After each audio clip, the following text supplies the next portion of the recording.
তো গাইস তোমরা শুনতেই পেলে উনি কিন্তু বললো আজকে অন্নভিক্ষা হয়েছে, আমরা সবাই অনেক মজা করেছি। তো দেখো এদিকে কিন্তু সবাই নাচানাচি করছে, অন্নভিক্ষার গান হচ্ছে, এখানে সবাই নাচ করছে। আমার একটু লেট হয়ে গেছিলো কারণ আজকে ওয়েদারটা অনেকটাই খারাপ ছিল, সেই জন্য আমি ভেবেছিলাম তো আজকে একটা ড্রেস পরেই চলে আসবো। তো দেখলাম পরে সবাই শাড়ি পরেছে, তাই আমিও শাড়ি পরে আসলাম, সেই জন্য একটু লেট হয়ে গেছে। তো যাই হোক আমিও চলে এসেছি। আর এদিকে দেখো এই দিদা একটু আবার নেচে নিল, আবার লজ্জাতে চারিদিকে তাকিয়েও নিল।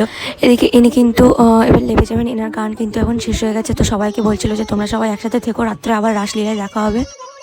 তো এদিকে কিন্তু এদের প্রায় সিঁদুর খেলা কমপ্লিট হয়ে গেছে। তো দেখো লাস্টে সবাইকে বাতাসা হলুদ দেওয়া হচ্ছে। এটা নিপাদি, আর এটা হচ্ছে নিপাদির মা।